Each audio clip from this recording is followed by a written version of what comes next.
नमस्कार, रामकृष्ण हरी. आपल्या सार्थ ज्ञानेश्वरी या सिरीजमध्ये सर्वांचं सहर्ष स्वागत. मागील व्हिडिओमध्ये आपण अध्याय 5 पाहिला. आज आपण 6 पाहणार आहोत. पण त्याआधी आपल्या चॅनलला सबस्क्राईब करायला नक्की विसरू नका. आणि व्हिडिओ आवडल्यास लाईक, शेअर आणि कमेंट नक्की करा. अध्याय 6 आत्मसंयम योग. संजय धृतराष्ट्रास म्हणतो की आता भगवान श्रीकृष्ण अर्जुनास जो साधना मार्ग सांगणार आहेत त्या मार्गाचे कृष्ण मुखातून होणारे निवेदन ही एक सुवर्ण पर्वणी आहे. ब्रह्मरसाचे ते पक्वान अर्जुनाला वाढत असताना त्या श्रावण पंक्तीस बसण्याचा योग बहुभाग्याने आपल्याला लाभत आहे. ज्ञानदेव श्रोत्यांना म्हणतात की बाबांनो, हा 6वा अध्याय म्हणजे जणू काही त्या गीतेचे सारच आहे. हा अध्याय एका अथांग अशा विवेक सागराप्रमाणे आहे. मागील अध्यायात गीता अमृतवल्लीचे जे बीजारोपण झालेले आहे त्या बीजास या अध्यायापासून सुरेख अंकुर फुटणार आहेत. श्रीकृष्णार्जुन संवादाचा हा सर्व गूढ आणि अलौकिक भाग मी माझ्या सद्गुरूंच्या कृपेने प्राकृत मराठी भाषेत स्पष्ट करून सांगणार आहे. माझे हे बोलणे जरी मराठी भाषेत असले तरी ते अमृताशीही पैज जिंकतील. ते रसभरीत शब्द म्हणजे तुम्हास श्रवणाची एक अपूर्व अशी मेजवानी असेल.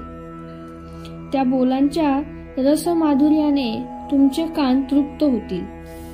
या निवेदनातला प्रत्येक शब्द हा तुमच्यासाठी जणू चिंतामणीच असेल. मी खास तुमच्यासाठी ही मोक्ष पक्वानांची ताटे भरून आणली आहेत.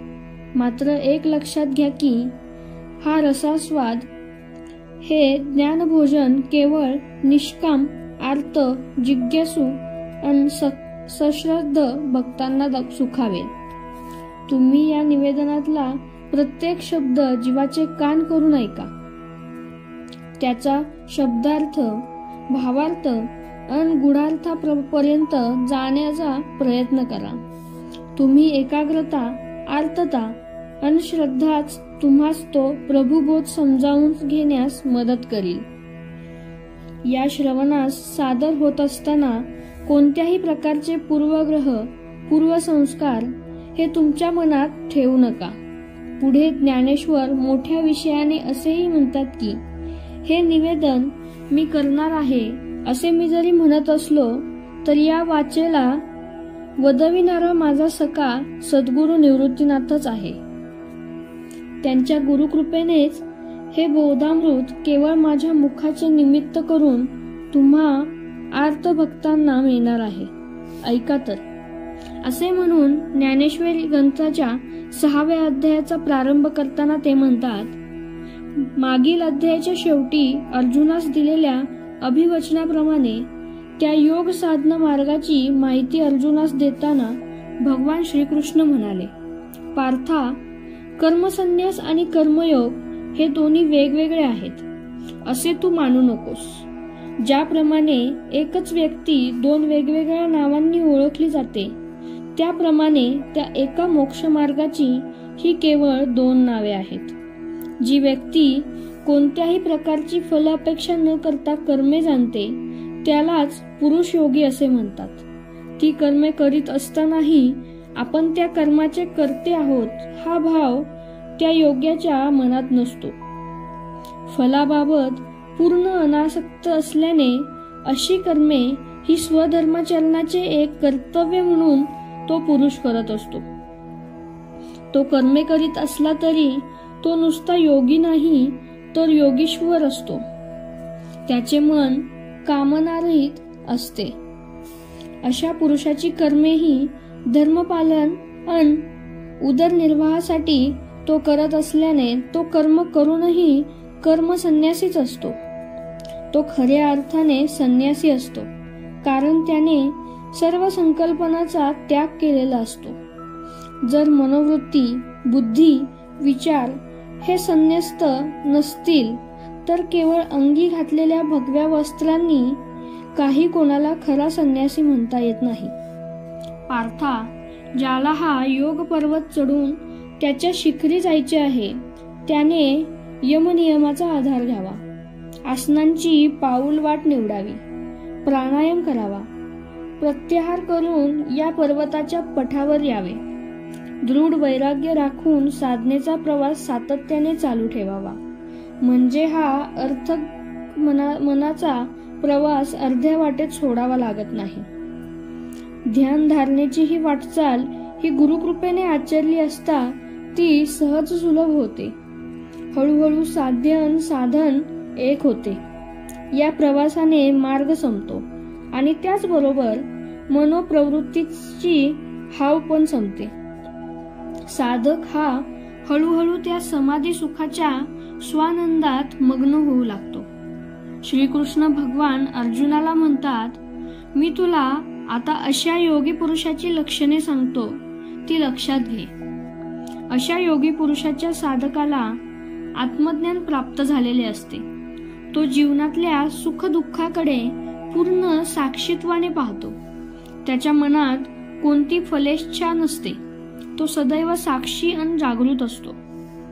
श्रीकृष्णाचे हे सांगणे ऐकल्यावर अर्जुन प्रश्न विचारतो, हे माधवा, त्या तू वर्णन केलेल्या योगी पुरुषाला ती योग्यता, ती पात्रता कोण देतो? तेव्हा अर्जुनाच्या त्या प्रश्नाचे उत्तर देताना प्रभू त्यास सांगतात, बा अर्जुना, अरे ही स्थिती कोणी कोणाला देण्यासाठी सारखी नसते. ती एकाला दुसऱ्याच देता येत असतो. हा फक्त एक खरा साधकच ती सद्गुरूंच्या कृपाप्रसादाने आणि स्वतःच्या साधन उपासनेने प्राप्त करून घ्यायची असते. ज्याला या अवस्थेला जाणून पोहोचायचे असेल त्याला यमनियमादी अष्टांग योगाच्या पायऱ्या चढून जावे लागते. मग त्यास ब्रह्म ऐक्य अवस्था प्राप्त होते. असा योगी पुरुष जरी बाह्यातकरी सर्व क्रिया कर्मे करीत असला तरी तो अंतर्यामी क्रियाशून्य असतो. जीवाच्या ठायी असणारे मीचे स्फुरण टाकले, देहाभिमान गळून पडला की स्वयं जीवासच मीच ते परब्रह्म आहे याचा प्रत्यय येतो. या अद्वैत अवस्थेत सुख दुःखे राहत नाहीत. अशा योग्यास सर्वत्र ते एक परब्रह्मच व्यापून उरलेले आहे असे दिसू लागते. हे ज्ञान ज्याला होते तो सर्वांकडे समत्व भावाने पाहतो. शत्रू, मित्र, बांधव, उच्च नीच हे सर्वजण म्हणजे त्या परब्रह्मरूपी सोन्याचे नाना आकार धारण केलेले दागिनेच आहेत असाच त्याचा भाव असतो. ही आणि अशी त्या योग्याची लक्षणे प्रभू सांगत असताना जरा कुठे इकडे अर्जुनाच्या मनात आपल्या ठाई ही लक्षणे कशी येतील असा विचार येऊ लागला. तो मनकवड्या श्रीहरीने लगेच ओळखला आणि आता ही वेळ अर्जुनास हे ज्ञान देण्याची नाही हे ओळखून श्रीकृष्णांनी मुद्दामच विषयांतर केले.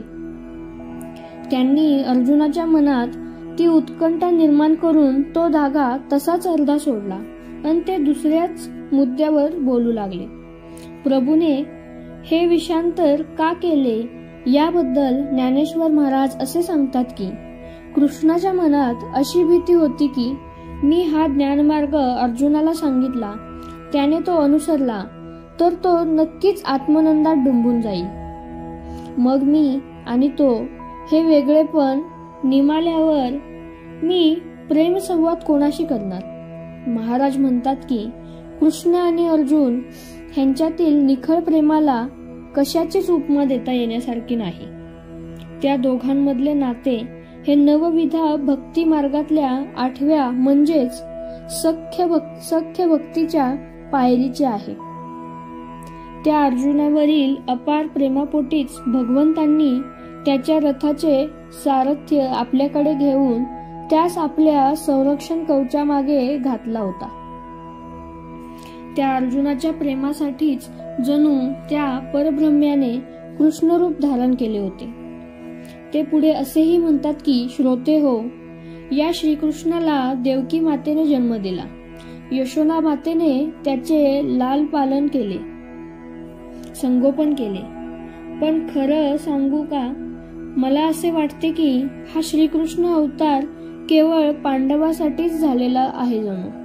कारण हा श्रीकृष्ण प्रेमाचा लाभ होण्यासाठी अर्जुनाला कुठे त्याची सेवा करावी लागली नाही, त्याची विनवणी करावी लागली नाही, कोणतेच कष्ट घ्यावे लागले नाहीत. तरी ती श्रीकृष्णरूपी गाय आपल्या वासरासाठी गीतामृताचा अमृत पाना सोडतेच आहे.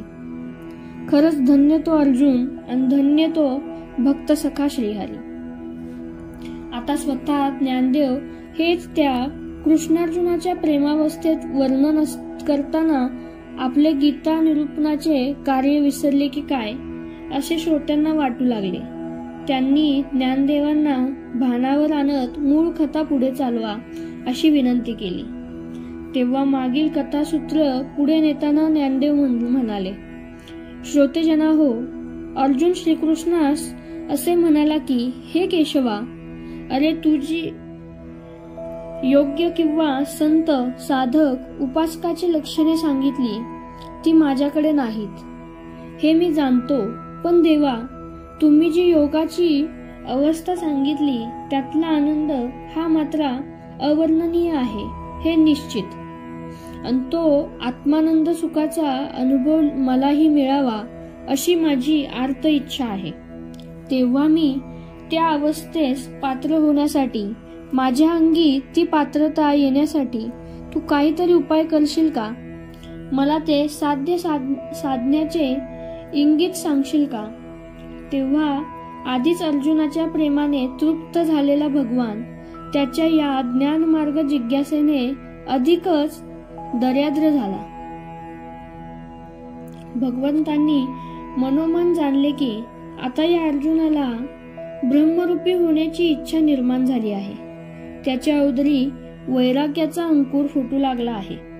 तेव्हा अशा अर्थज्ञ जिज्ञासू अज्ञान इच्छुकाचे मनोरथ हे पुरवायलाच हवे.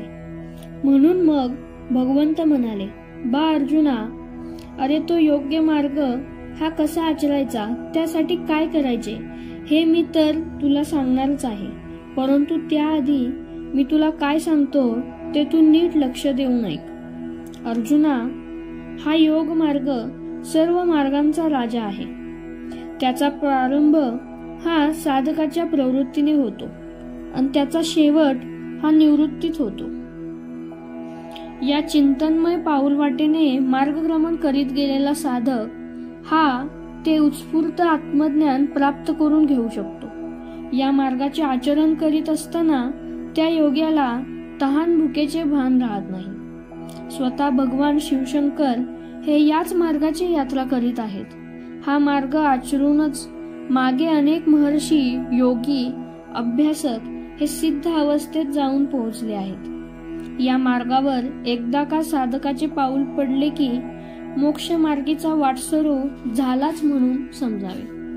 कारण या मार्गाच्या प्रत्येक पावलागणिक तो साधक मोक्षाच्या साध्याच्या जवळ जात असतो. मोक्ष त्याच्या समीप येत असतो. अर्जुना, या योग मार्गावर चालायचे म्हणजे कोठे भ्रमंती करायची नाही, तीर्थयात्रा करायची नाही, तर या मार्गावर चालायचे म्हणजे त्या आत्मशोधाच्या साधनेसाठी बसायचे. आता कुठे बसायचे, त्याचे आसन कसे असावे, ही साधनेची बैठक कशी घालायची आणि करायचं काय, हा सर्व भाग मी तुला क्रमाक्रमाने सांगतो, तो नीट ऐक.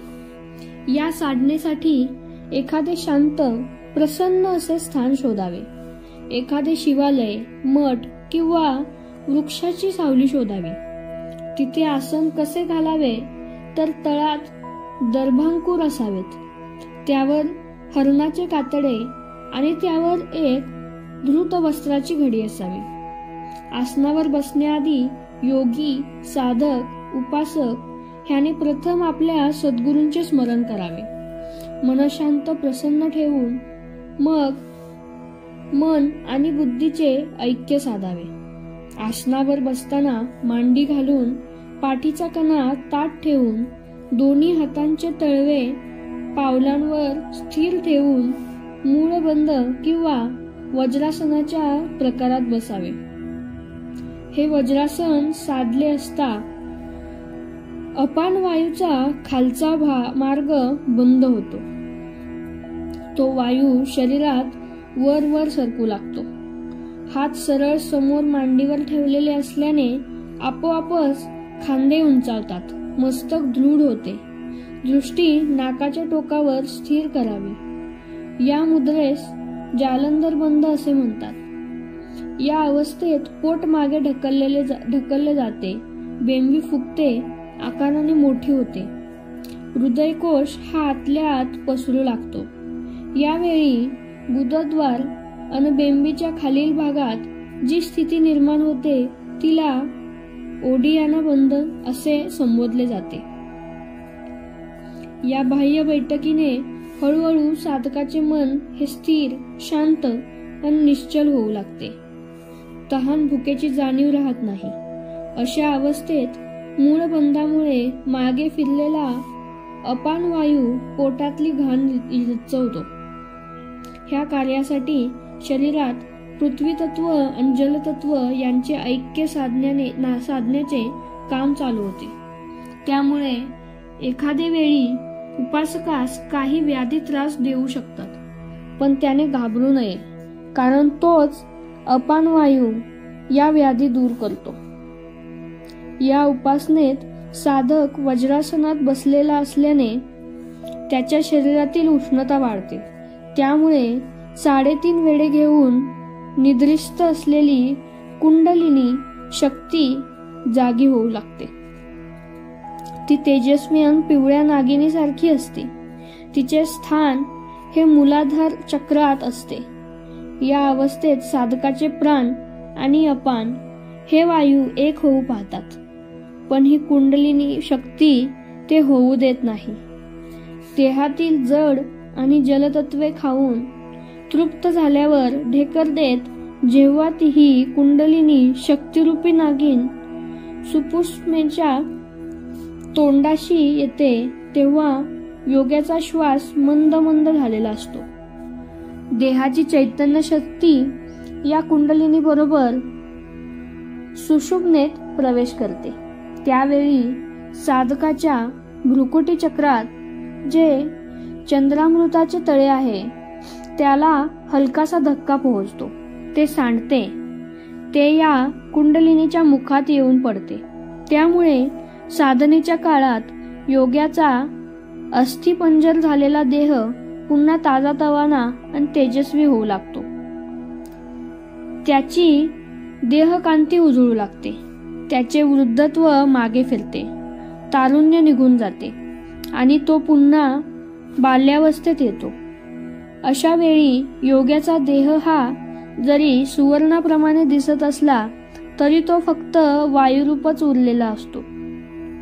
अशा योग्यापुढे सर्व सिद्धी हात जोडून उभ्या राहतात, पण त्याला त्यांची गरज नसते, किंमत नसते. त्याला त्यांची आता आवश्यकताही राहिलेली नसते. त्यावेळी प्राणरूपी चैतन्यास हाताशी धरून ती कुंडलिनी शक्तीवर चढत असताना योग्याला अनहद ध्वनी ऐकू येऊ लागतो.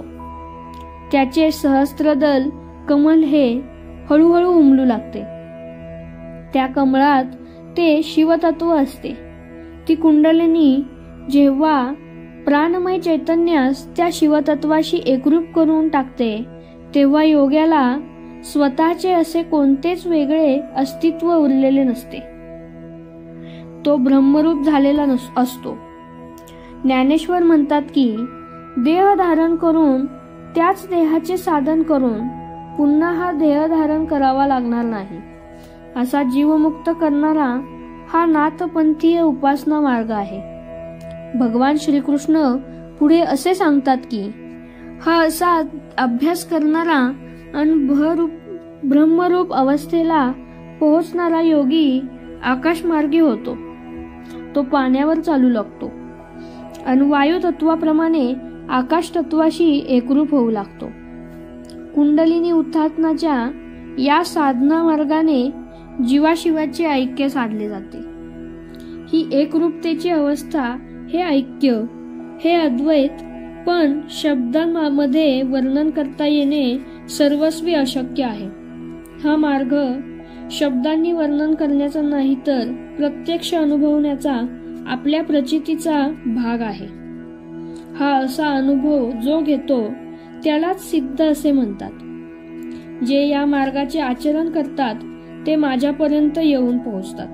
त्यावर अर्जुन श्रीकृष्णास विचारतो की, देवा, हा मार्ग समजला, पण बाबा रे, आम्हाला त्या मार्गाची साधना जमेल का? ती साधना साधण्यासाठी योगाची नेमकी पात्रता काय असावी? तेव्हा श्रीकृष्ण अर्जुनास समजावीत सांगतात, अरे पार्था, या जीवनात पात्रता, योग्यता आणि साधनेतील अखंडिता असल्याशिवाय कोणतीच गोष्ट जीवास प्राप्त होत नाही. आता या मार्गाचा साधक कसा असावा ते ऐक.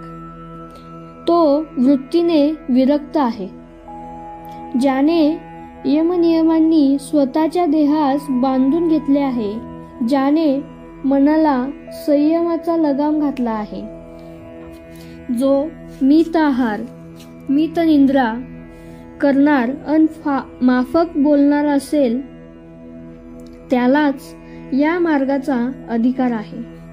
जो ह्या गोष्टी साधतो तोच अंती मोक्षपदास जातो. ही साधना प्रथम थोडी अशक्य, अवघड वाटत असली तरी तिच्यासारखी दुसरी साधी सोपी साधना नाही. ही साध्य होण्यासाठी इंद्रियांचे दमन करावे लागते आणि चित्ताचा लय करावा लागतो.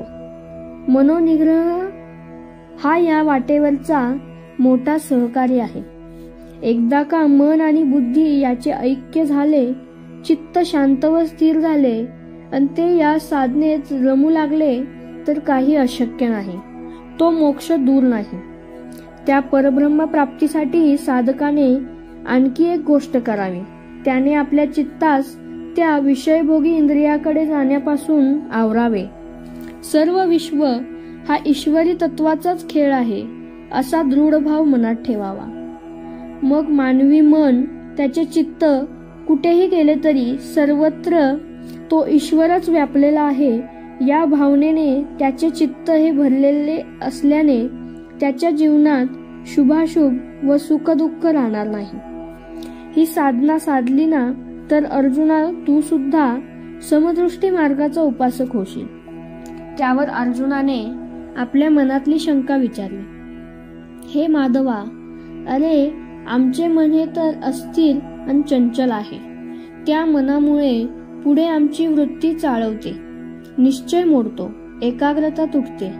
असं असताना आम्हाला ही साधना, हा मार्ग कसा जमणार? तेव्हा भगवंत म्हणाले, तुझे म्हणणे अगदी बरोबर आहे. मग हे खरोखरच चंचल आहे, यात काहीच शंका नाही. पण त्याही चंचल मनाला आवरण्याचे एक साधन सांगतो. ते साधन म्हणजे वैराग्य. निश्चयात्मक भावनांनी वैराग्याची कास धरून आणि मनाला संयमाने आवरून तू या साधनेस प्रारंभ कर. तू जर ही साधना सातत्याने केलीस तर मी खात्रीने सांगतो, तुला तुझे चंचल मन स्थिर करून त्या आत्मसुखात नक्की रममाण करता येईल. तुझ्या साधनेच्या अभ्यासाच्या बळापुढे मनाचे बळ शक्ती तोकडी पडेल आणि तुझ्या मोक्ष मार्गाचा प्रवास सुखकर होईल.